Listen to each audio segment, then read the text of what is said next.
Namaste and good evening, everyone. Today we will continue part 12 on spiritual life. And I invite Joel, my friend from Oroville. Namaste, Joel. Namaste, Alina. And I invite Sraddhalu. Namaste, Sraddhalu. Namaste. Happy to be here. We are happy to be back also and continue answering questions received from our viewers on the same topics of growth of consciousness, practices, experiences, levels of consciousness. Last time we dived deep into the difference between the ascetic paths and the affirmative nature of Sri Aurobindo's integral yoga. We also covered questions on forms of daily practices and inner tapasya. Today we will continue asking Sraddhalu some questions that we received from our viewers. Aditya is writing a beautiful email. My question is regarding imagination. In many methods of meditation, we are told to imagine the picture of the deity, the mother, in the heart or above the head. And especially in the traditional mantras, we have elaborate descriptions, the deity in the dhyana sloka that tell us how to visualize. Often I find it really difficult to hold this image for a long time.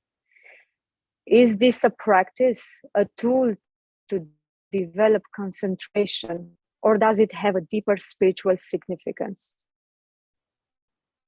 Also, in other practices of meditations, we are told not to imagine anything at all. No need to visualize anything or make fancy attempts. When one is ready for it, the divine will grant darshan. Even if the darshan happens, the habit of imagination would exaggerate or distort it. There is also another extreme, which is shown in this quote that I read in many places, saying, if you see the Buddha during meditation, kill him. I also heard the story of Sri Rama Krishna Parahamsa and Kali regarding this. So what happens when one visualizes and what happens when one doesn't? And what would be a better approach for someone who has just started? Also, I wanted to ask about the methods where we are told to imagine white light, blue light, etc. I believe the imagined light is not equivalent to the spiritual light. Then what is the significance of this kind of imagination? It's a very elaborated question on this topic, and we are happy to continue answering further on this subject of imagination. Yes, it's a very interesting question, and with a lot of details. I'm glad you've raised all these details in the question also. It allows the discussion to be much broader also. The first point to recognize in any imagination, or as Dolores has asked also just now in the chat box, visualizations, in any form of imagination or visualizations, remember it is your mind which is operating in the mental plane. In itself does not have a spiritual value. The moment you begin to imagine, conceptualize, visualize, you are creating a formation in the mental plane. By itself, that formation would have only a mental value. So when many traditions ask you to visualize, it is with the intention of creating a mental formation. What the goal is a different question, but that's the intention.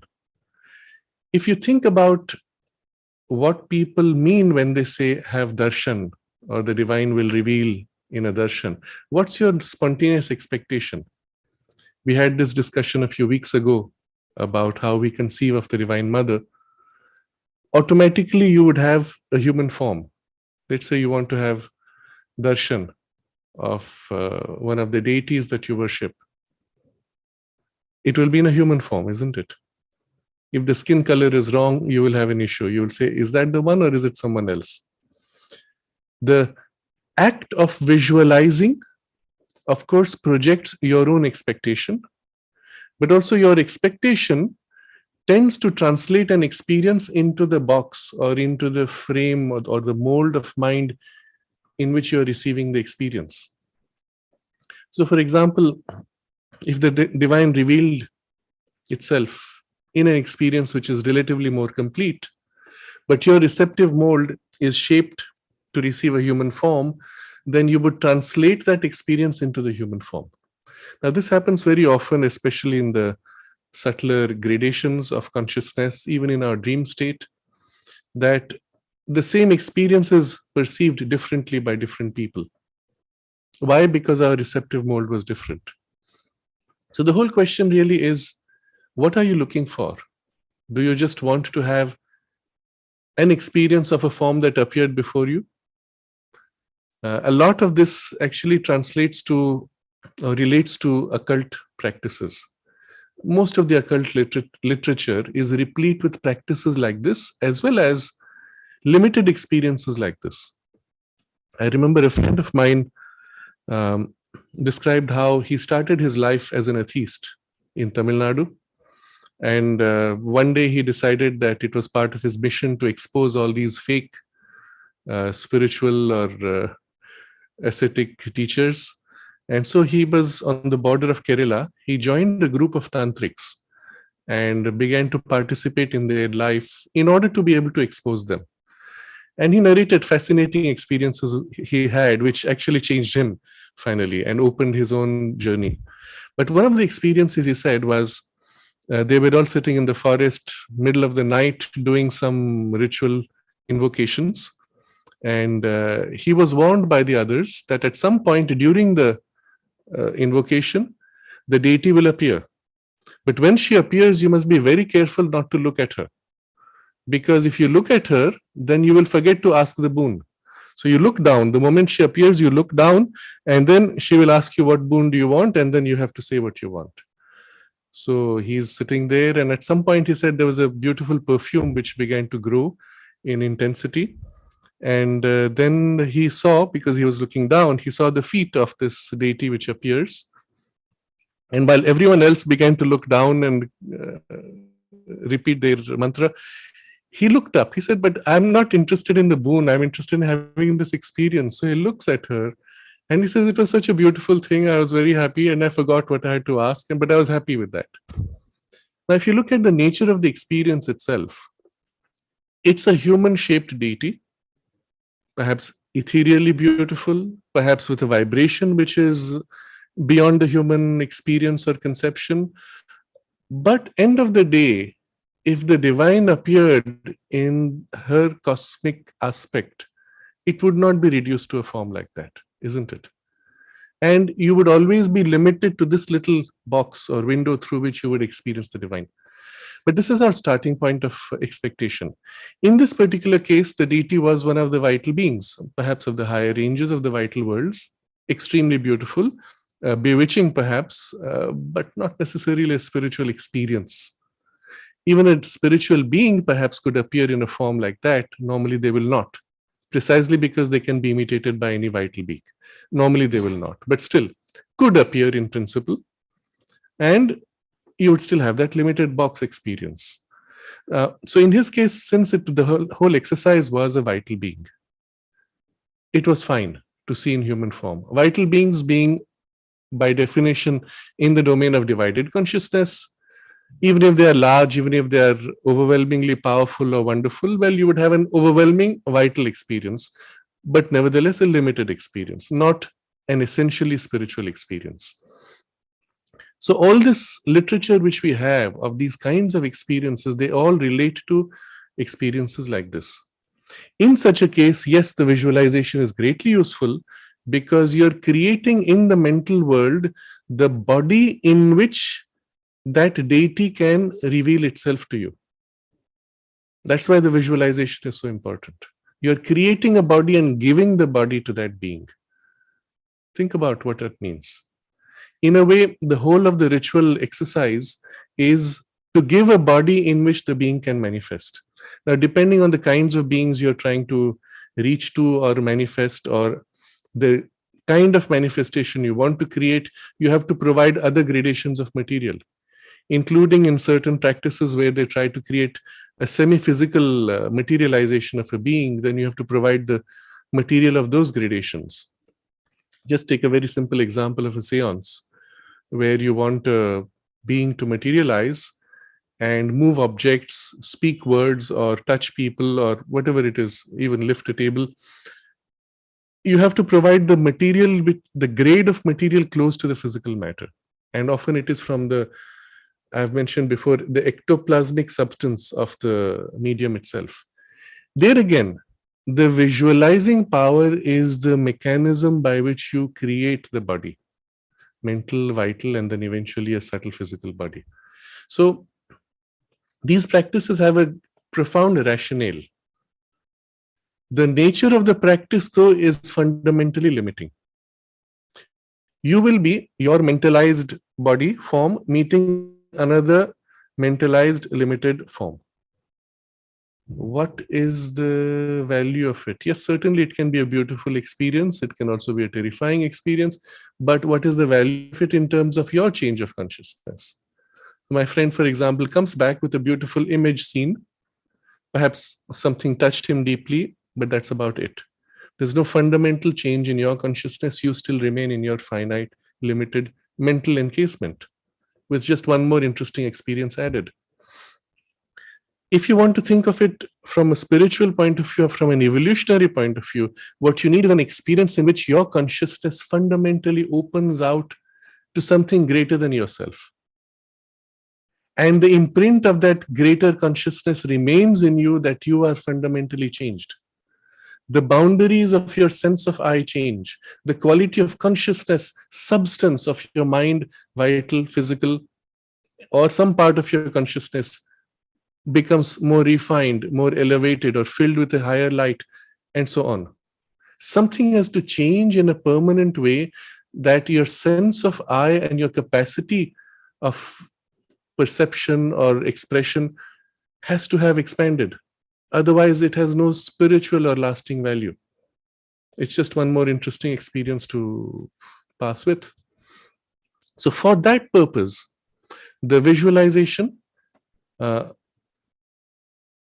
imagination is not of much use. Because the moment you try to access something greater than you, your formed image is precisely what will come in the way of an experience which is greater than you. We start with the assumption that a higher level of consciousness is, by definition, beyond your current conception. If you could conceive of it, then, well, you could experience it as you are. You cannot, because precisely it is beyond your capacity to conceive. Or put it another way, if you can imagine it, then it belongs already to the domain of imaging in the mind. Then it's not a higher grade of consciousness. So, long story short, I will say these practices of imaging the deity have their value, they have their place for a limited kind of experience. They are not very useful for the change that is required or intended in the integral yoga of ascending to a higher level of consciousness, or going within to deeper ranges, or let's say entering in relation to the psychic presence. In both cases, in the vertical ascension and in the inward movement, you are opening to something which is beyond your capacity to imagine. So yes, the elaborate description of Dhyana Shloka, for those who may not be familiar, is the Dhyana is the meditation, Shloka is the verse. There's a meditation verse before the main text begins, in which you are asked to visualize, conceive of, and create the vehicle into which now, as you read the rest of the text, you are infusing powers. Let's say, take a very well-known one of Lalita Sahasranama, that is the 1,000 names of the Divine Mother, as Lalita in her aspect of the playfulness of the Divine in her creative mood. It starts with the conception of her in a very detailed description, and then the 1,000 names are each powers. And as the names are spoken and invoked, you are as if infusing those powers into this form, and thus building the full, let's say, vehicle in which she manifests for you, before you, or into you. Eventually, the idea is that that fuses into you and thus awakens in you those powers or those qualities of consciousness, widening and liberating you in the process. That is the rationale, at least, of that form of practice. It's useful, it works when done properly, but it's not the easiest or the most rapid or the most advisable from the perspective of the integral yoga. Not only for the reasons given already, but also I will give a few more reasons why. This particular form of practice where you invoke an aspect of the deity, fuse it into you as a means of awakening a power in you, again, effective, but the power awakened is then owned by who? By you, the same person. If I am this, let's say, ambitious, self-opinionated, etc. person, and you infuse a greater power in my mind or my vital, allowing me now to wield this greater power, the person wielding is still the same. That did not change. And very quickly, the ego can seize upon this exaggerated power and come out with complete misuse. These are, of course, the typical problems you find in some of the tantric practices or even other methods. Powers awakened, consciousness unchanged. So there are many other issues around this kind of practice. Useful, effective, but within very great limitations. So this is as regards the dhyana shloka visualization. It is not just a tool to develop concentration. As you can see, it is something far more elaborate. Then the next part of the question, he says, other practices of meditation, you are told not to imagine anything at all, not to visualize, and the divine will grant darshan when you're ready. Yes, perhaps that is a superior way. Instead of visualizing, you wait for, open yourself to a higher experience or consciousness, and that reveals itself. But again, I will avoid that word darshan for the simple reason that implied is the idea you will see a particular human-like form. I will say have an experience or open to a higher experience of the divine.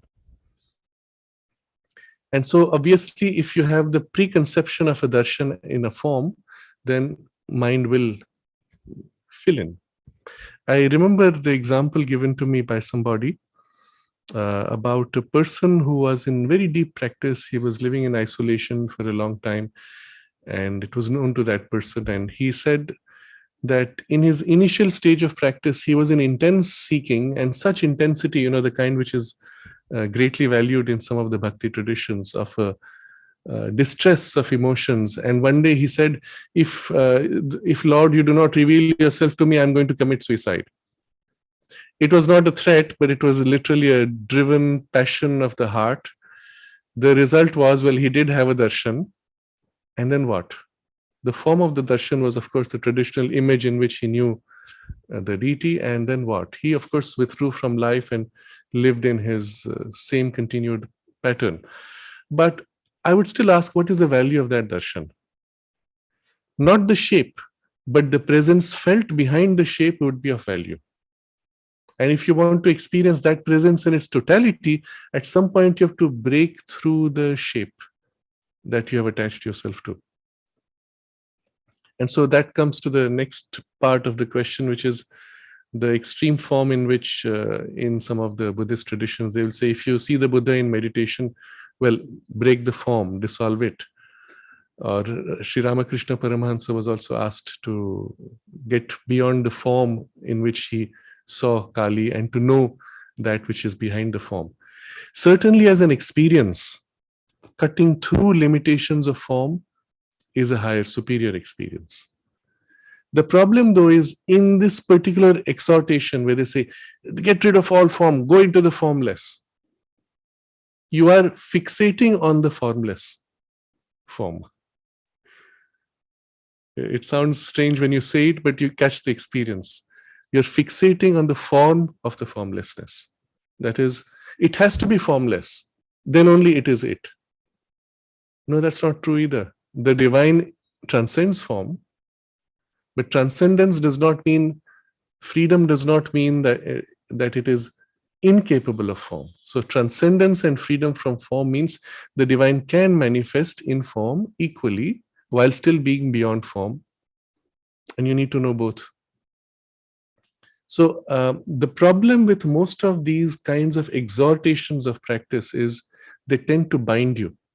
And this is the beauty of Sri Aurobindo's formulation, where he describes each of these, but gives this greater clarity that one should be able to experience that which transcends space and time in the experience of the divine, as well as that which is the aspect of the divine immanent and therefore seen as, at first, as backdrop to all forms, filling on forms, and then each form is a becoming of the same one transcendent divine, individualized now. And so transcendence, universality, as well as the individual form, all three need to be experienced, but eventually the three merge in a continuum of experience where looking at even a physical form, a bird, a tree, one not only appreciates this as form of the divine, you can literally feel the presence of the divine which forms this, but also you experience the divine which transcends this form and which is the same one divine in all things, and which is the same one divine which is beyond all space and time also. And you see all these in a continuum. It is the same one divine and experience.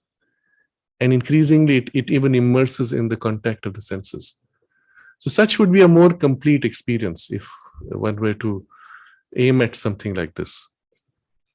So my suggestion, coming to the next part of the question, what happens when one visualizes? What happens when one doesn't?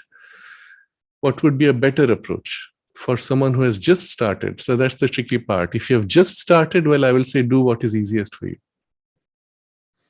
I would still discourage from using imaginations at first, if you can. Some people need it as a way of holding attention. I remember one person I had met long ago. He was in a practice which was very much traditional like this.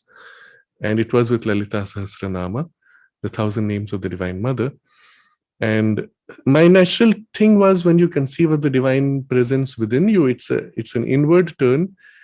And that's when I realized for him, it was always external. He would conceive of her outside. And I said, but can't you do it inward? He said, no, I cannot. I'm unable to. Well, if you're unable to concentrate on something, on the Divine Mother, on an aspect, on a power, on a presence, on an idea, well, if you're unable to, do what you can. Let that be the entry point. This is the reason why many of these practices were also given initially. You will recall Sri Aurobindo very simply states this, and it's done in barely half a quarter of a sentence. He says you can use name, form, and idea. Concentrate on any of these three. But what? Those are entry points to the thing itself. You can take a name. That would be one way. For someone who has absolutely no capacity even to hold the mind's attention, you take a name, dwell on the name in speech, dwell on the feeling that you feel when you speak the name, dwell on the sense of what the name means for you. And in this way, you can say Divine Mother, you can say Mother. But see, your goal is still to go beyond the name. Now, there are people who will just repeat Mama, Mama, Mama, Mama, and their mind is looking all around, not very useful. But if you did that, at some point you begin to perceive or feel, at some point the name has to drop and the experience of dwelling has to has to be the priority. So name, form, you may use an image also to start with. Some people would like to take a photograph of the mother or a deity that they have, an image of the deity, in the form that they feel most naturally attracted to. It has to be always something that draws your heart. And then dwell on the feeling, dwell on the perception of the presence behind, and go deeper and deeper until at some point the form fades or is at best a starting point to enter an experience which then can be felt everywhere. Third is an idea. This is more easy for somebody who has a reasonably trained mind, and then you can conceive of, hold an idea. The advantage here, of course, is you can access now much more. If, for example, your goal was to experience the divine in a special aspect, let's say a power, peace, or love, you could use name, you could use form, but it's more difficult to move into that. You may or may not. Love of the Divine Mother. Well, you could dwell on the Divine Mother's form in the way that you relate to, but then you have to still get to the love. So the idea is behind, or you could simply drop the form, conceive of the idea, the Divine Mother and her love for the whole world, and her love for me, and her love within me. And with that idea dwelling on the sense of the love, you move deeper to immersion. Always the goal is, through concentration, to enter in identification. That you will recall the discussion which we had a few weeks ago. So start with whatever is easiest for you.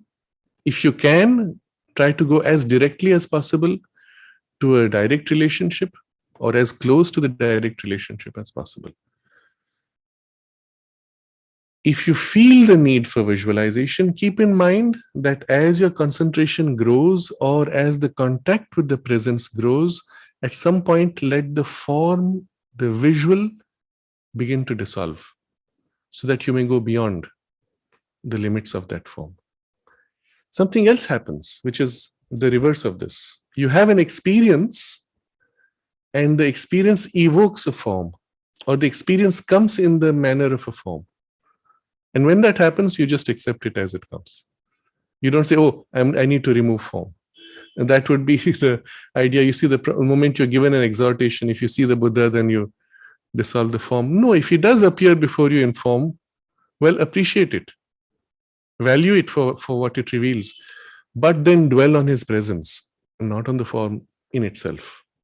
The presence which fills the form is much more the reality of the Buddha than the limitation that the form brings.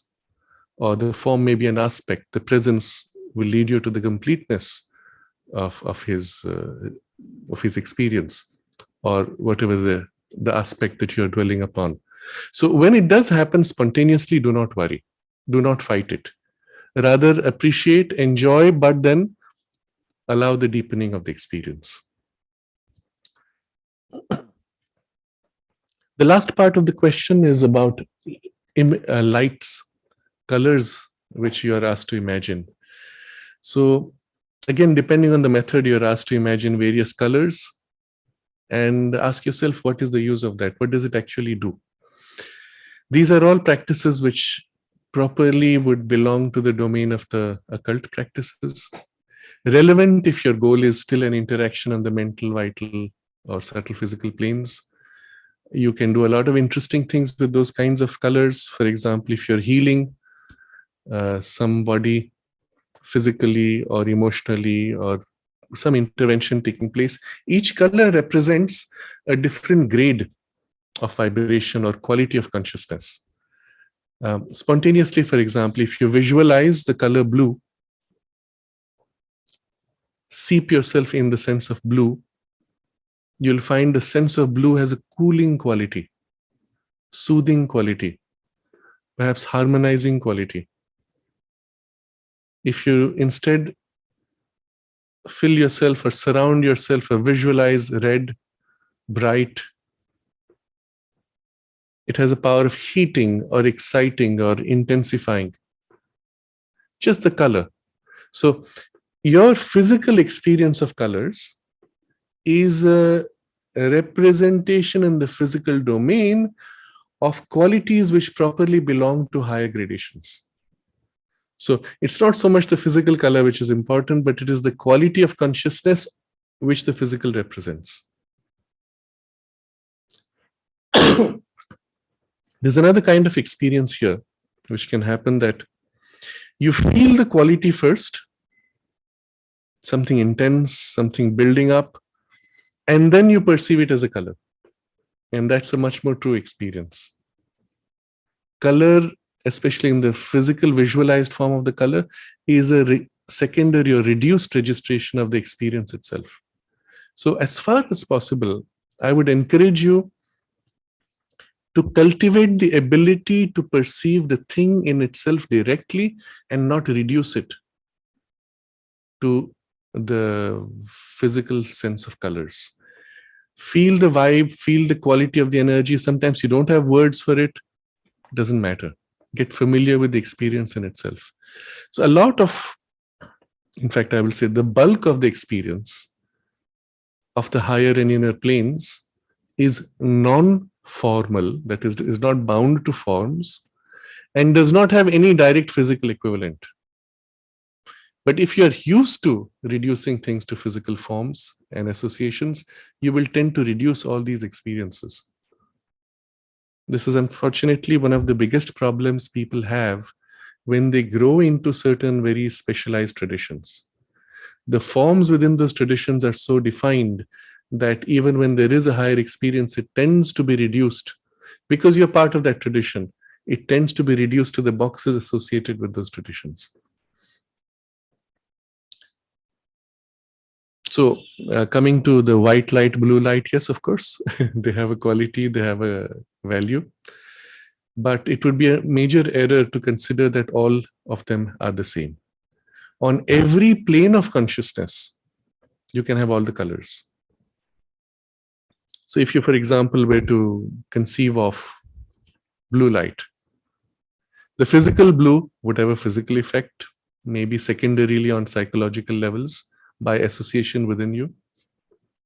But you could also invoke a blue in a concentration in the vital plane. This is often used in some of the martial arts or in some of the healing methods, such as pranic healing and the like, where you channel life force and use the colors to modulate vibrational qualities. And a similar experience could be had in the mental plane, where also a mental blue quality is fundamentally different from the vital blue and from the physical blue. But still there's a correspondence, some alignment, and one would tend to influence the other levels also. So none of these, of course, would be the spiritual light.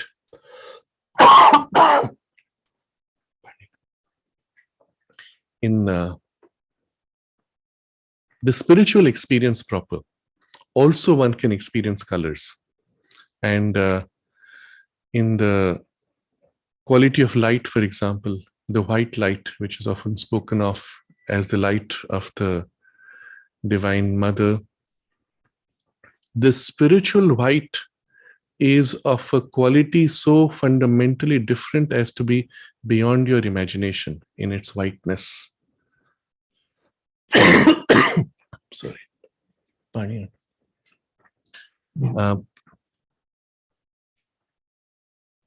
You could visualize a white light. Its quality would be different. The whiteness of the visualized white is different from that. In fact, there's a very interesting observation one can make. As you shift levels of consciousness, as you go up, the quality of light itself becomes more clear, pure, vivid, intense, magically divine, as something which you could not conceive of. And often by familiarity in the quality of light, one can recognize what is the level at which we are. Especially when you are in the subtle body, for example, where again you are associating experiences with forms. It's the quality which will distinguish the grade. So this is just to say that just because you visualized a white light does not make it a spiritual. I remember when in one of the centers in another city, they had a lot of excitation around somebody who was teaching pranic healing, and he had no idea of what he was talking about other than what he had been trained by his system, and he was just repeating what he had been trained. And somebody in the meeting said, "Oh, I saw a white light in my concentration." And I said, yes. And they asked, "Is it mother's light?" I said, "Yes, white light is mother's light. Visualize white light, it is mother's light. It's the same thing." I said, "No, it's not the same thing." Even on a very physical level, you switch on white light, is it mother's light? If you switch on a white light on the vital plane, is it mother's light? Obviously not. It's the same logic. What comes from her, yes, has a pure white. And that's why you'll find the description Sri Aurobindo gives is a diamond white. Now, you'd ask, what makes it diamond white? What is color of diamond? Think about it. It's not a color, it's transparency. A pure transparency, and yet it is a brilliant white, but purely transparent. Consider instead what would be a white in the physical plane. White would cover. It'll be like a foggy white. Everything is white, you have a white out, it's as if you can imagine a fog all around. If it became transparent, you wouldn't see white light. You would see light only when it reflects off something. So to surround yourself with a physical white light would require you to conceive of or cloud yourself with some substance. And as you go higher up, it becomes completely transparent and yet brilliant white. So this is just to give you an idea of the differences, but the point is these are different. And they represent qualities of consciousness as colors, but as you go up, the gradations move to the pure power of consciousness itself. And the color becomes secondary. It's the way we register it, or which corresponds to the experience in a physical plane. Significance of this kind of imagination, not so important, but utility for producing effects in the vital or mental planes, yes, these have an utility. In terms of spiritual experience, when an experience is had and there is a corresponding sense of color, it would only indicate certain gradations. When you read Savitri, Sri Aurobindo describes in great detail the qualities of consciousness, and then with it, a certain hint of the tone or color. And it's interesting to notice that. I think that covers broadly the question. Shall we move forward? Go to the next. Yes, we can do that.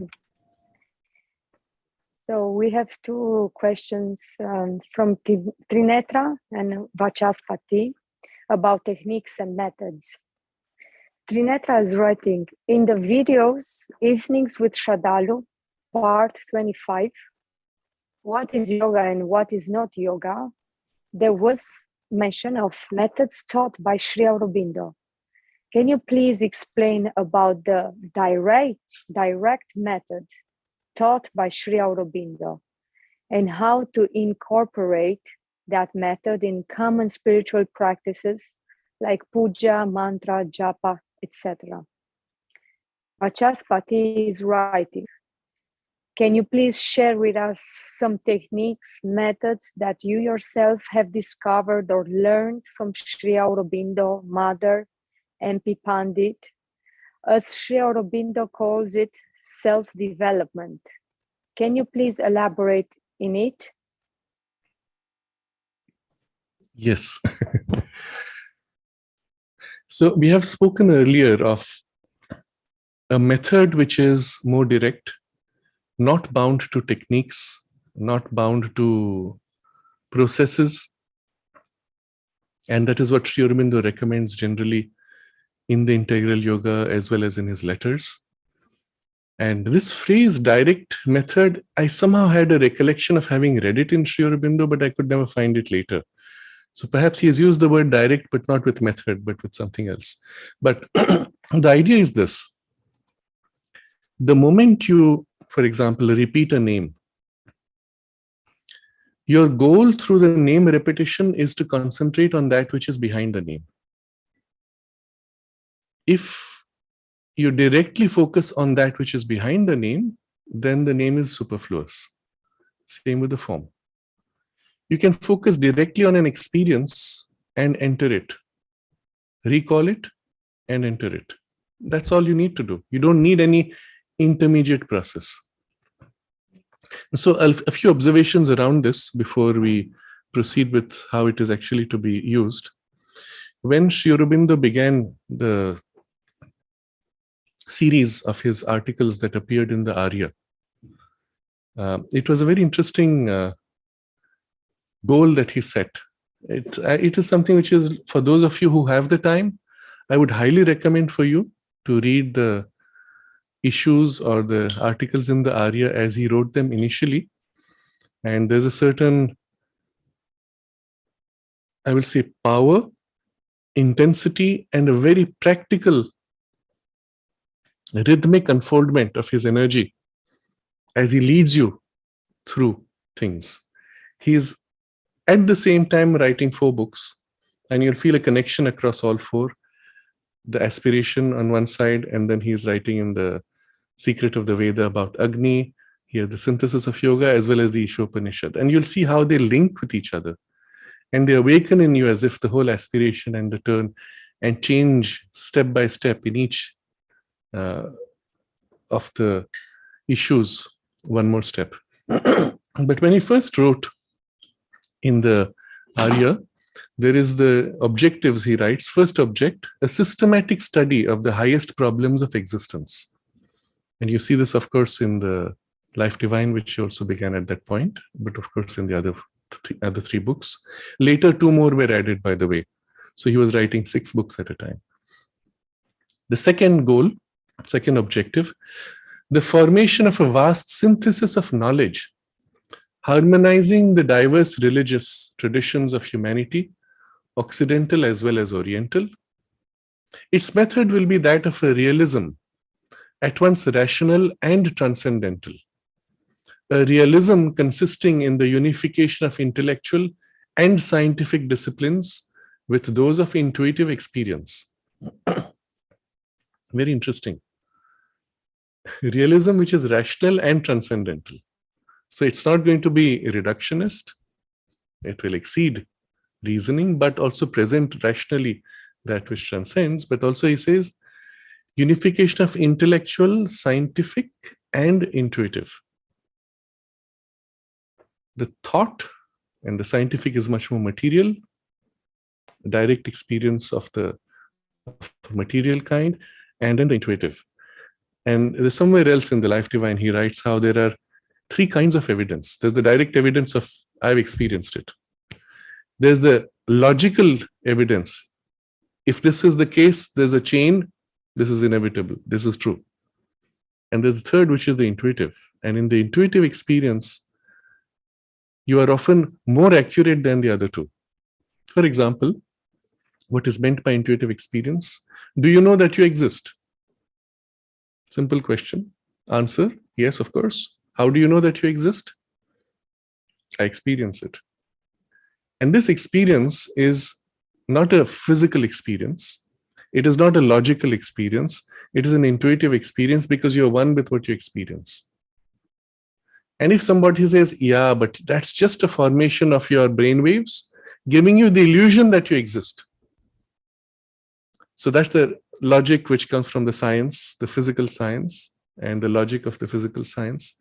And you say, wow, yeah, that makes a lot of sense. Wonderful, your biology is wonderful, your neuroscience is wonderful. But the intuition says, but I exist. I'm not just a product of brainwaves. I know. And so this direct experience which comes in the intuitive knowing is often more reliable than the other 2. But these are the 3. And very interesting that he actually says the goal will cover all 3. And you will see he lives up to his promise in all of his writings which appear then. Then he writes, this review will also serve as an organ for the various groups and societies founded on its inspiration. And the review will publish synthetic studies in speculative philosophy, translations and commentaries of ancient texts, studies in comparative religion, and then last comes practical methods of inner culture and self-development. Now, this is the interesting thing. Practical methods of inner culture and self-development. Equally, in the synthesis of yoga, Sri Aurobindo writes that we will later give you also, we will discuss many methods. This is used as an attack on Sri Aurobindo to say he promised that, but he never gave any methods. I've heard this coming from many of the academics, who of course repeat each other. None of them had actually read all of Sri Aurobindo's writings. They're just following some other text they have read, written by somebody who criticizes Sri Aurobindo on it, including even people who have published from the ashram. And I had some academic coming to interview me and saying, how do you respond to this accusation of Sri Aurobindo? I said, have you bothered to read? She said, no. I said, the only person who's saying it is X, and who's saying it with a mischievous intent. She said, yeah, that's true. It's only X who's saying it. In fact, when you read Sri Aurobindo, you find it full of these. But, and this is the interesting thing, Sri Aurobindo himself explains why he does not reduce the whole discussion to merely forms of practice. And this I must read because this is in the second year, when he starts the second year of the Arya. He says, our second preoccupation, he says, first preoccupation in the Arya has therefore been the deepest thought that we could command on the philosophical foundation of the problem. And he explains all that. Our second preoccupation has been with the psychological disciplines of yoga. But here also we have been obliged to concern ourselves with a deep study of the principles underlying the methods, rather than with the popular statement of methods and disciplines. He's telling you this.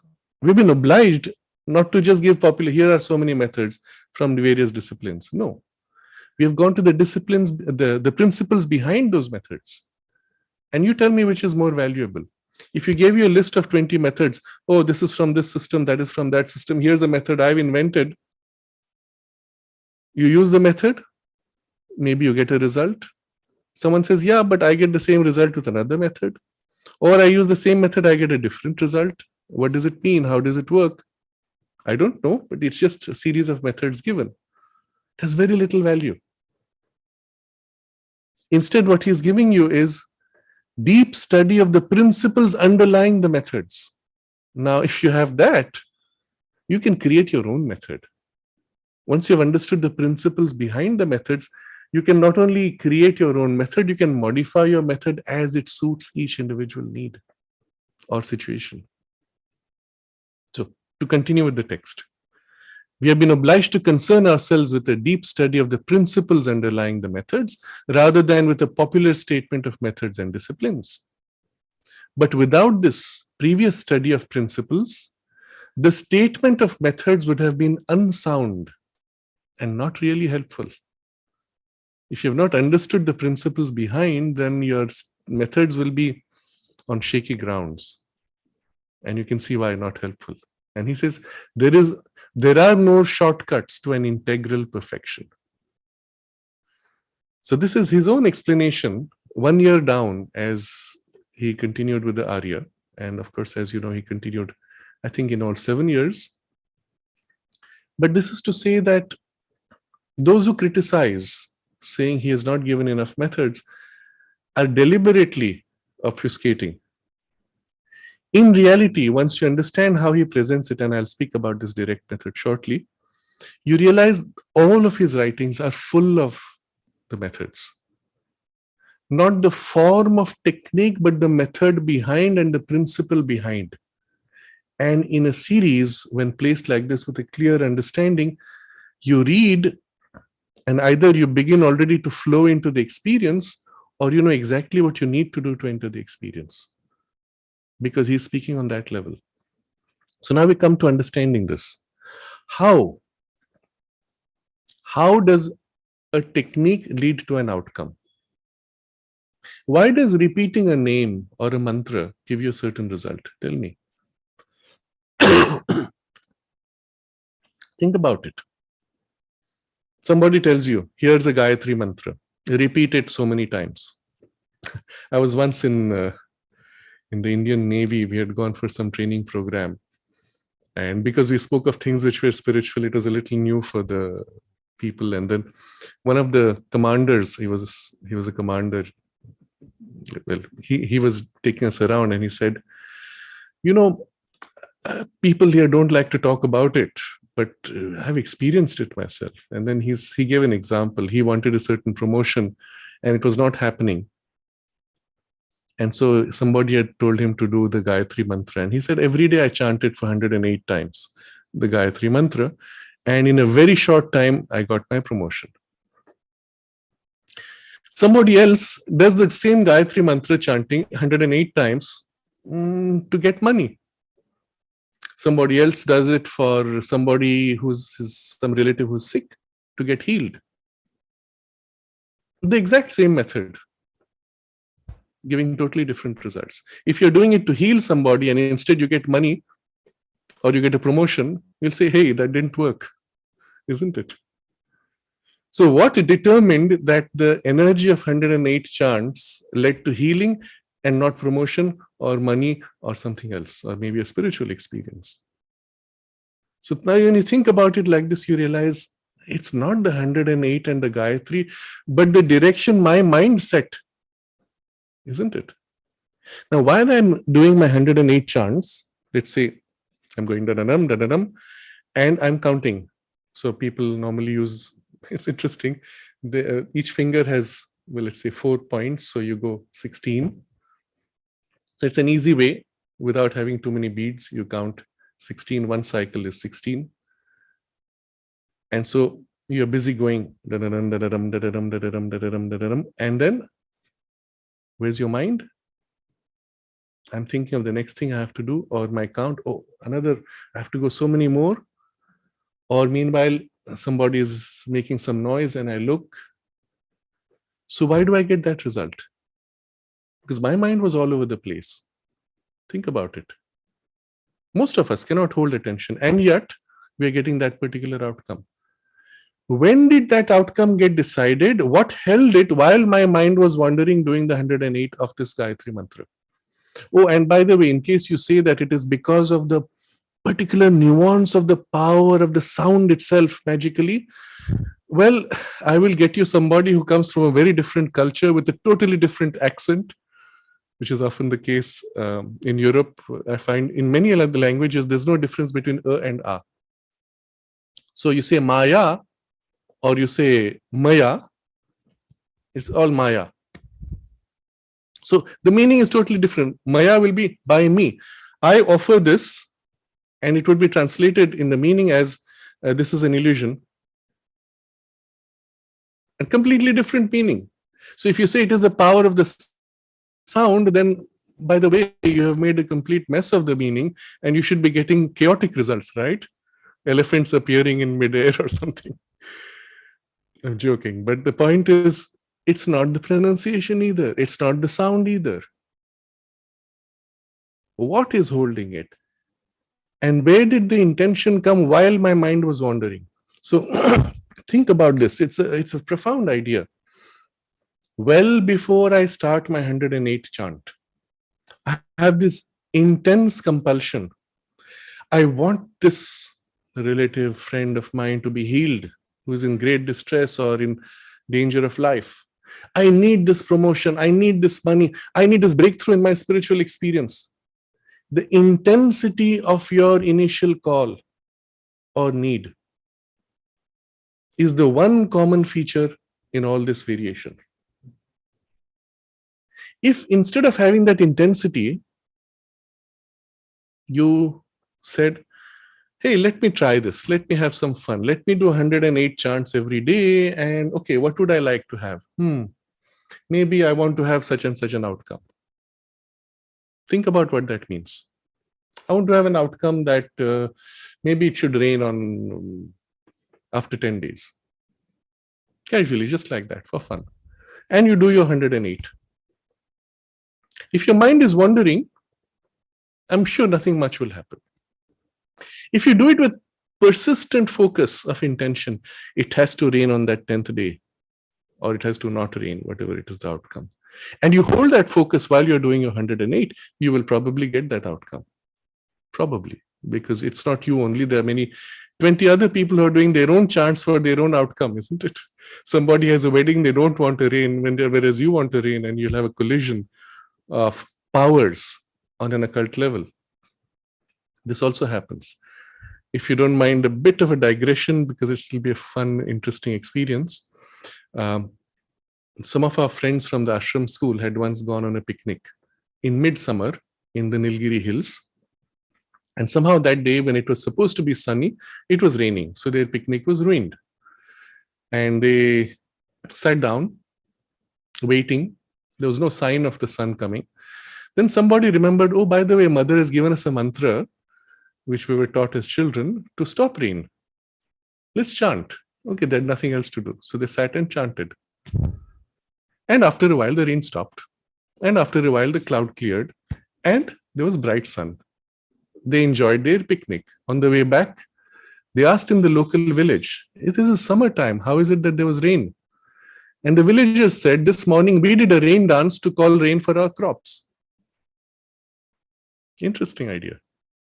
So somebody does a prayer for rain, somebody does a prayer to end the rain. Of course, both worked, but they got sequenced. So it's not just that your effort with your mantra is getting a result. It's one of the many forces, but it can be a pretty strong force. So where is it coming from? The sustained, intense focus of your purpose is your starting point. And I'm going to reduce this now to a few words. Intensity of your need, which makes for a call. Intensity of your desire. Intensity of your aspiration. Now, they're all aligned. I'm using different words, but you can see the common feature. There's a need, there's a want. It can happen on many levels. It can be a thought need, emotional need, physical need, or even a deep spiritual soul need. And you're just changing words. But basically, it's all something within you, reaching out, calling with intensity for a certain outcome. Now, if that intensity was there at the beginning, and now I start doing my 108, and maybe I miss my count. I count wrongly. It becomes 107 or 109. Will it make a difference? Not at all. If that 108 was reduced to 21 or 7 or 3, would it matter? Perhaps it would matter in the content of energy buildup if you wanted a particular energetic push. So you repeat more, you have more gathered energy. But think about it. If I repeat more but with mind distracted and no emotional content, I'm not putting much energy per repetition. But if I repeat less with full attention of energy and thought, I might get the same result as a repetition of 10 times more with less concentration. Because finally, it's an energy outcome. So first is a direction of intent, and I will use the word most generic, aspiration. Into it, a certain energetic content, and the thought intention of where it's guiding, what is the particular outcome required, the form in which you want that outcome. So there's a thought content, an emotional or energetic content, and then there's the overall sense of the aspiration and need. Think about that. The mantra itself may or may not matter. If the wording has a meaning aligned to your purpose, wonderful. If the wording has a meaning which you misunderstood, it wouldn't matter. Oh, I did this mantra instead of that, but I thought this was the correct mantra for this meaning. No, I mixed up my papers because I don't know Sanskrit. I mixed up two papers and I mixed up which mantra it was. But my intent was the same. I got that outcome. So even the form of the mantra is not so critical.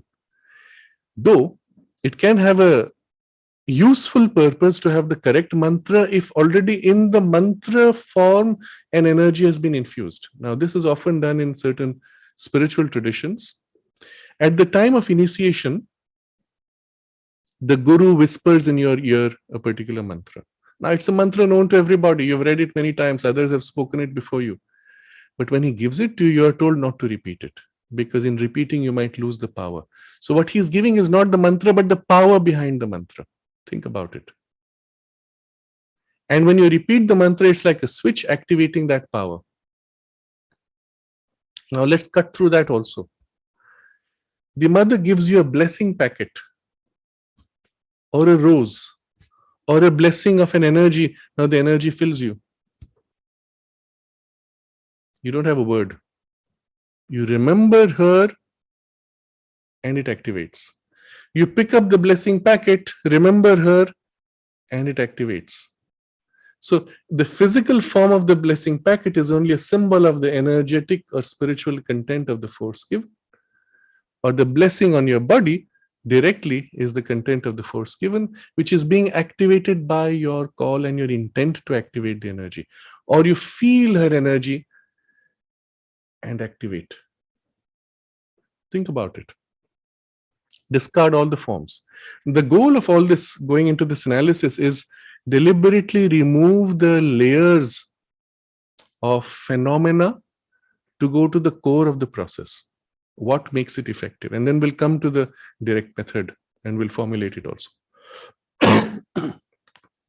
So now, our friend who's doing 108 japas, you realize his pronunciation is not important. The number is not critical. The mantra itself is not important as long as he feels it is giving him or it aligns to his purpose.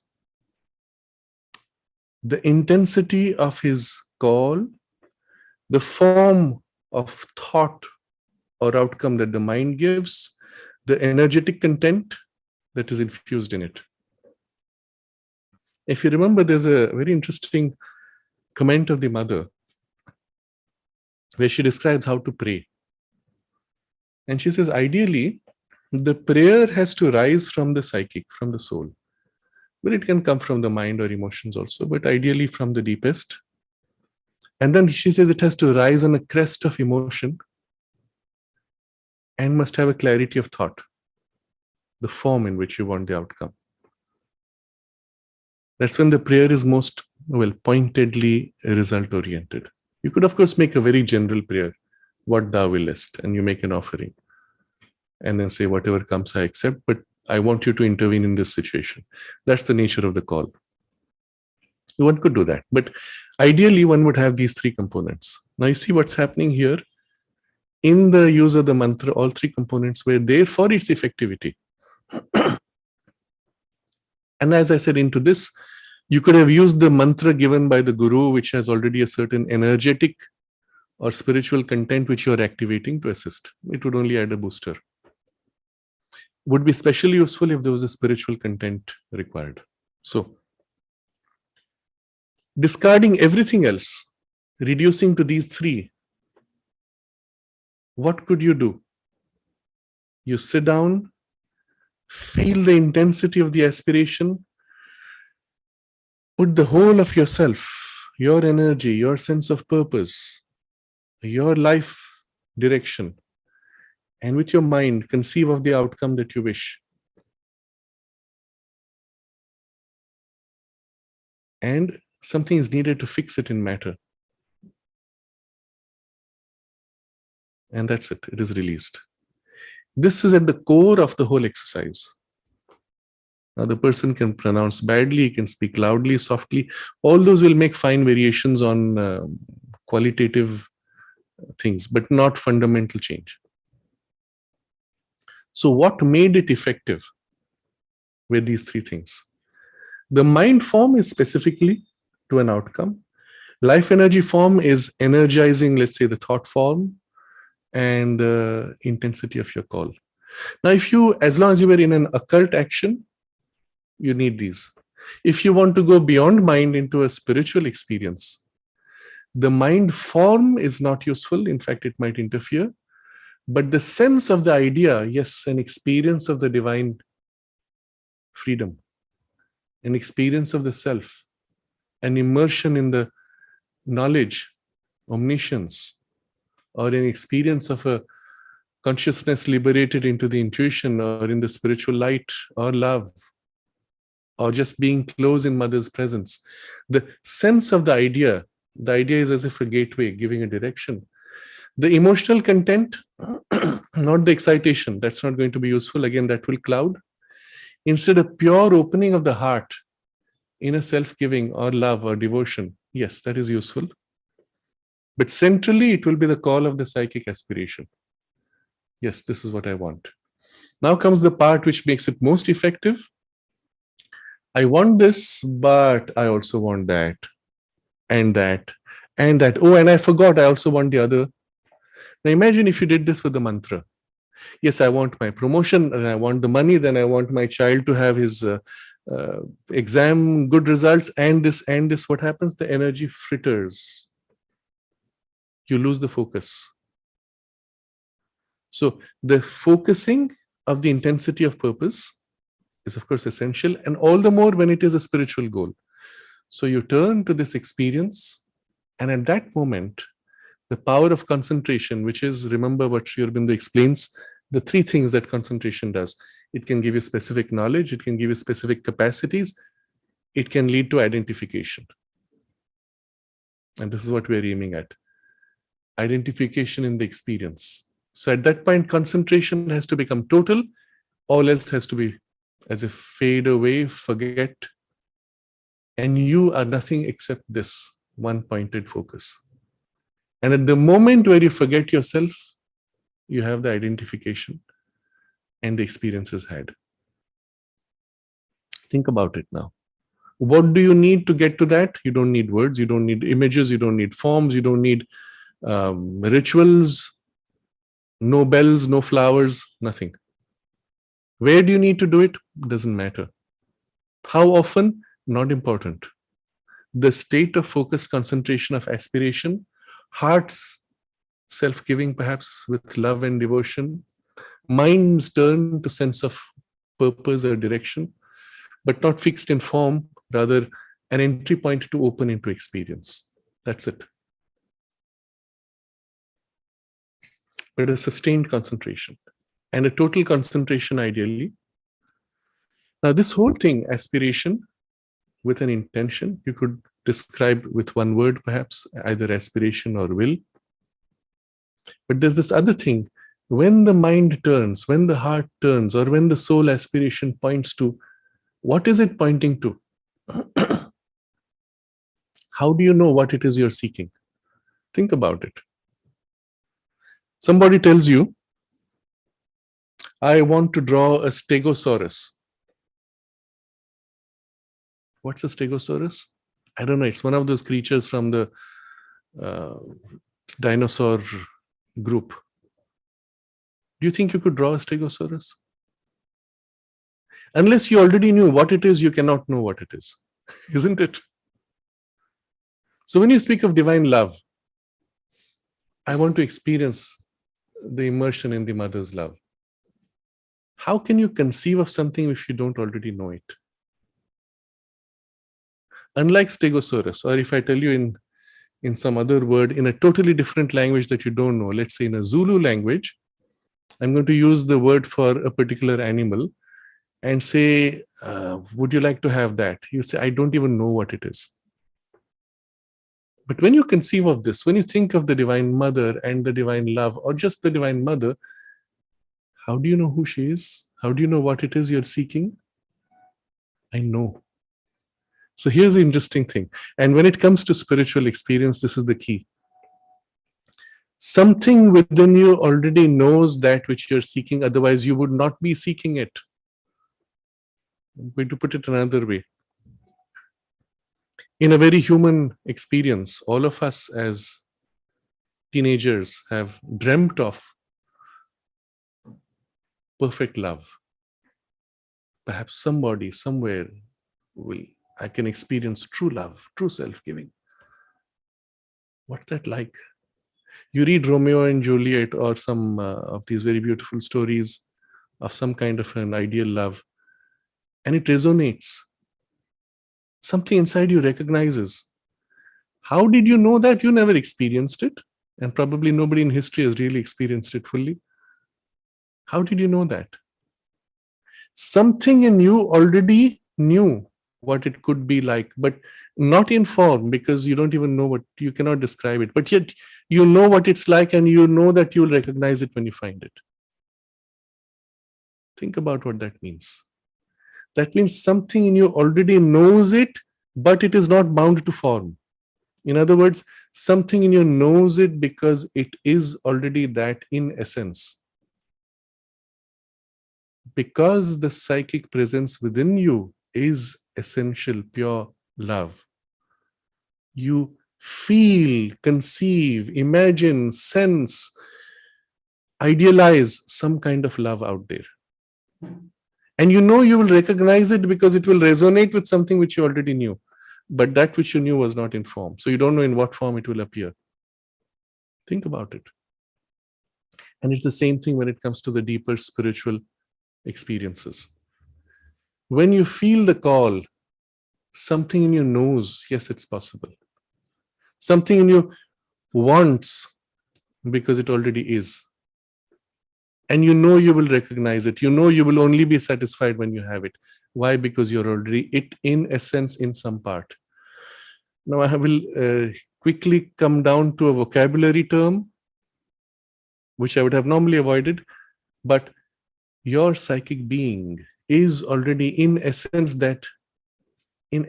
knows that which you're seeking, because it is already that, or rather it's an emanation from that. It is literally like a drop of the Satchidananda that has entered into this experience of form and space and time. And so it knows that. It has the familiarity of that experience. And it has the vague memory of that which is lost, and the sense that I have to find it, and I know I will know when I reach it. But in that act of knowing, there is already a sense of direction. And of course, it's not a physical direction. It's a direction in quality of consciousness. This is too crude. It is something more refined, something more beautiful, more true, more lasting. You know the direction. So now we come to two things. This turn of the call, aspiration, will, and the other side, which is a deep knowing of what it is that you want, which, because it is already that, knows also to concentrate on that. There you have it. That's what is at the core of it, which makes effective any experience, any method, any technique. Something within you that already knows, and then something within which turns to reach in aspiration or will. These two together make for the result. Now, Sri Aurobindo explains this with words which are more technical, and I will read from that. This is from the Synthesis of Yoga, where he explains this.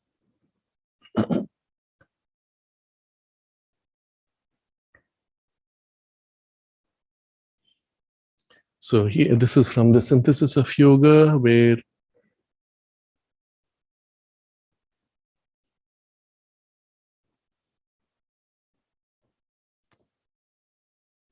I will read from a portion here. The eventual omnipotence of tapas and the infallible fulfillment of the idea are the very foundation of all yoga. Before this, he's explaining that when the divine creates, when the divine manifests, it is the divine dwelling upon a possibility in concentration and intensity, that is tapas, to a particular outcome, to a form, to an experience, which is the idea. These are the means by which the divine manifests the whole universe. So, the tapas, dwelling on its own potentiality and having an outcome, inevitably. So, the eventual omnipotence of tapas and the infallible fulfillment of the idea are the very foundation of all yoga, union. Now he explains, in man, we render these terms by will and faith. The tapas is the will, the faith is that the idea of it. A will that is eventually self-effective because it is of the substance of knowledge, and a faith that is the reflex in the lower consciousness of a truth or real idea, yet unrealized in the manifestation. When you say, I have a faith, or I know that this is possible, it's because something within you already is, but it's not yet manifested. In the lower part, it is a reflection of something which is higher above, waiting to manifest. So it is this self-certainty of the idea which is meant by the Gita when it says, Yo yat shraddheya sa eva sa. He translates, whatever is a man's faith or the sure idea in him, that he becomes. So here we are at the very core of all the principle by which all techniques and methods work. There's a faith that is a surety within you that you already know, and then there is the will which turns to actualize it and make it manifest. If you did not have a certain faith, you could not do something.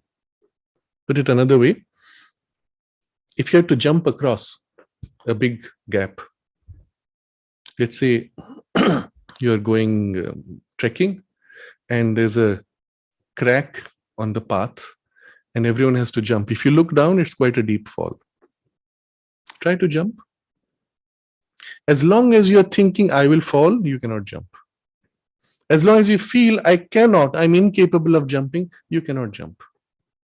It's only when something in you knows, this is nothing, I can easily jump, then you're able to do.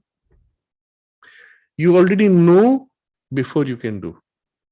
The knowing, the innate faith, and the will combining make for the result. In a sense, before you have jumped, you have already attained to the outcome. And if you had not, you could not jump. Translating this in a spiritual context, before you have a spiritual experience, something in you already knows that this is what I want, or this is the direction at least. And the will or the aspiration turning towards that with the faith of what it knows makes for the experience. So now let's take a very practical example.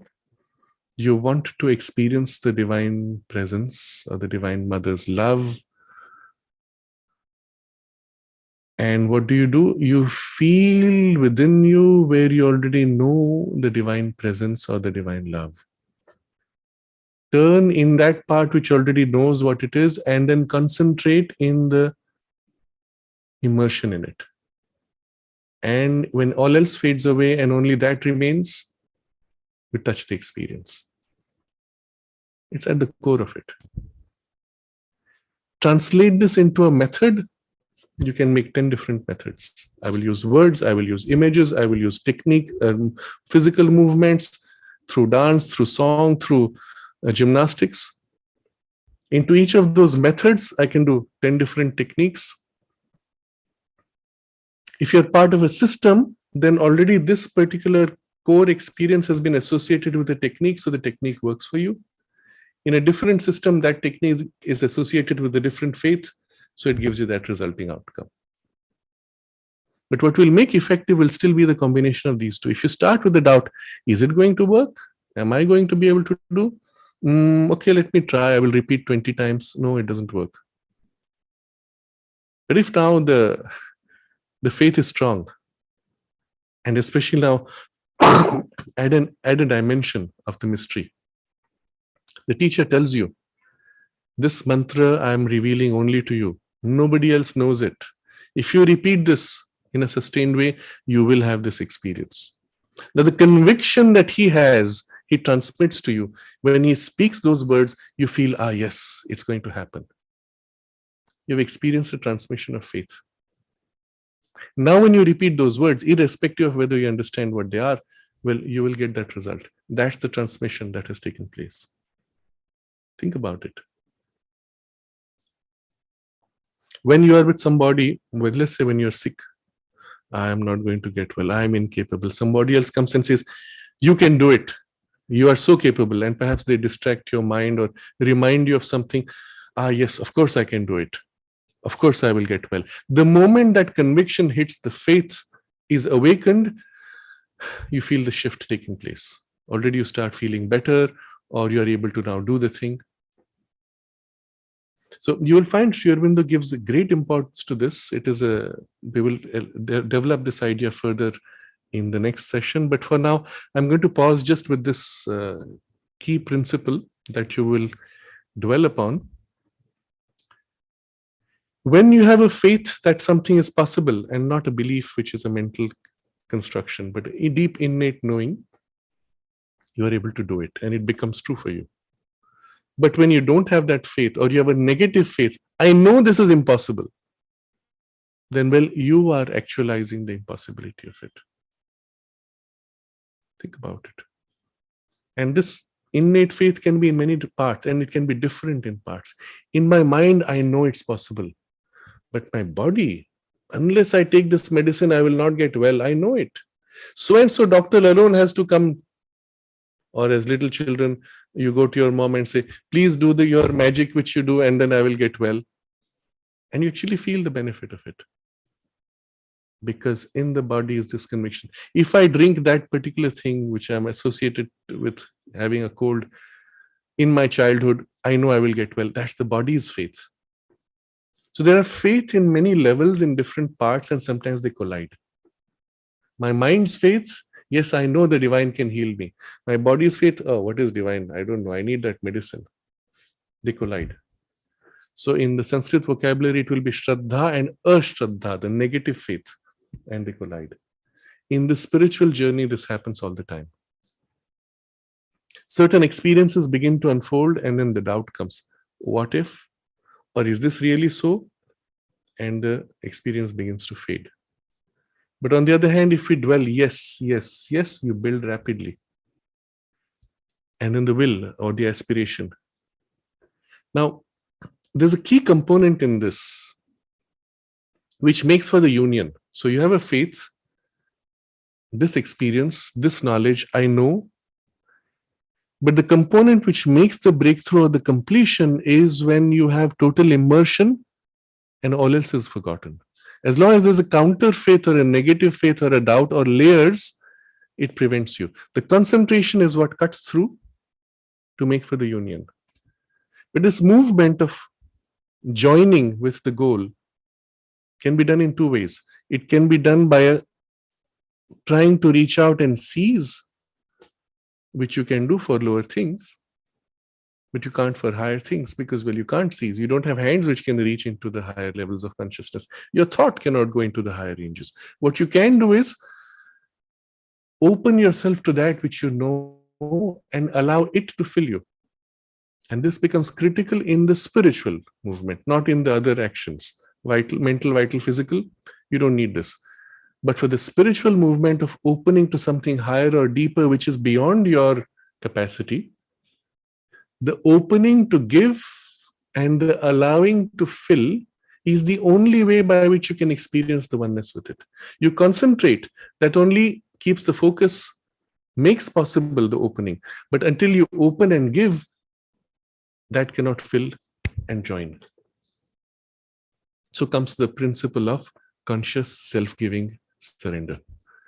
Now you'll see how in Sri Aurobindo's vocabulary, this is reduced to the form of the practice requires then three components. First, the intensity of the aspiration. And the more one-pointed, the more integrated, the easier the journey becomes.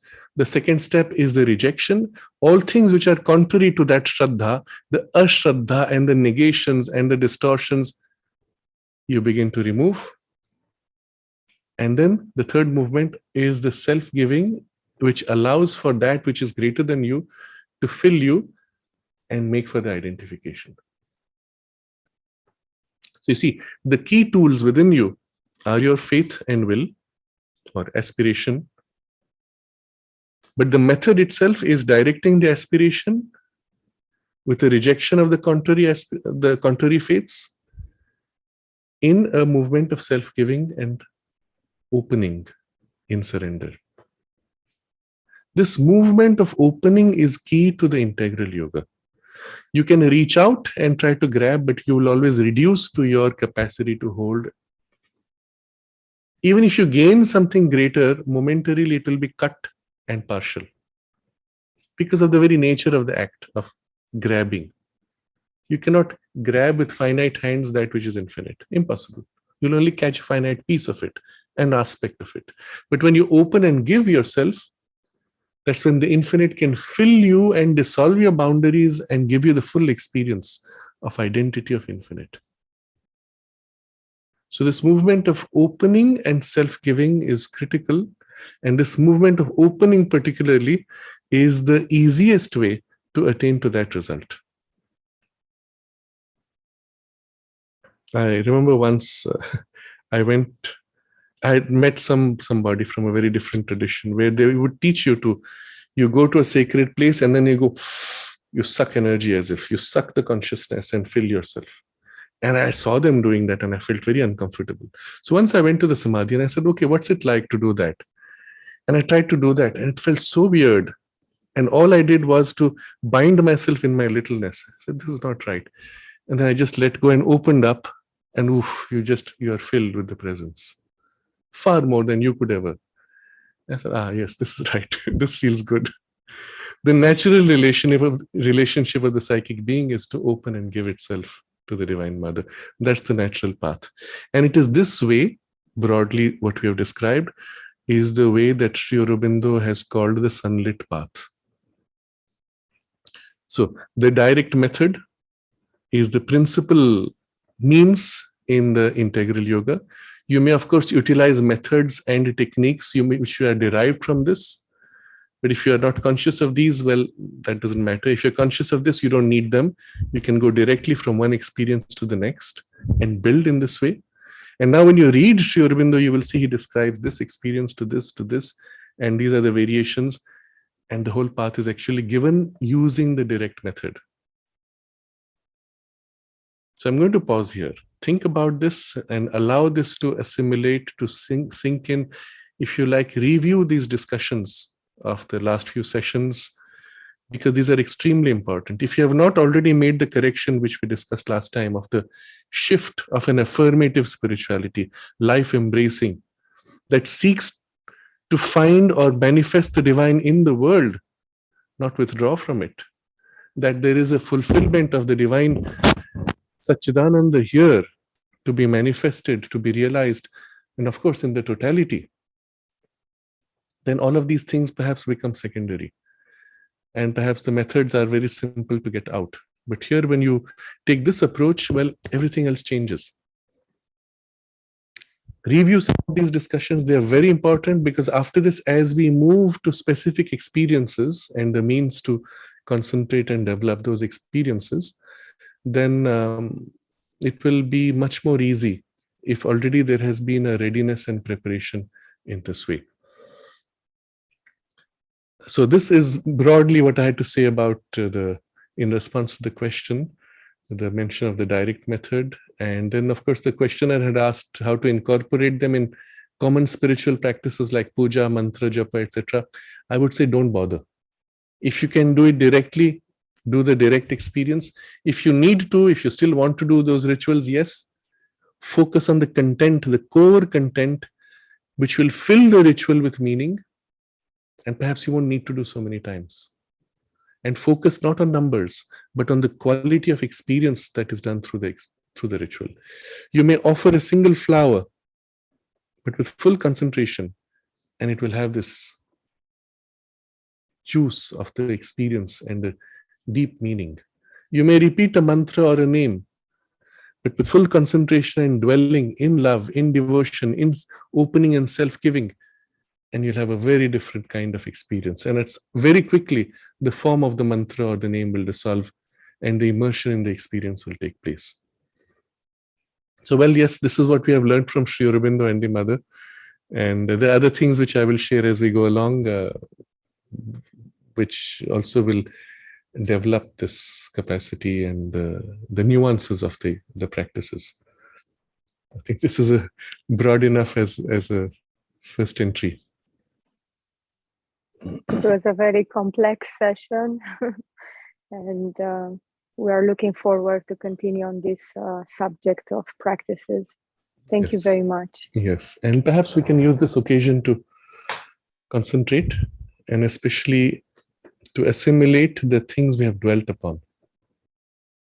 Because somewhere inside you, you will feel that you already know. You knew these things. It's not new. Something in you already knows the truth of it. Catch that movement. Catch that deep knowledge and stay immersed in it, and in an aspiration to the Divine Mother to fill us, to awaken in us the deeper aspiration and fill us with the knowledge and the experience.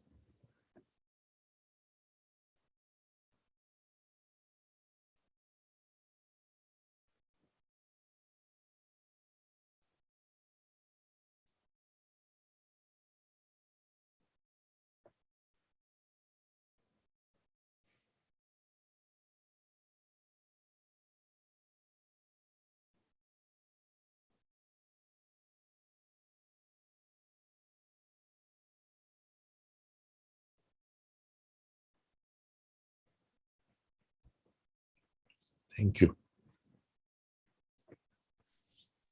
Thank you. Thank you.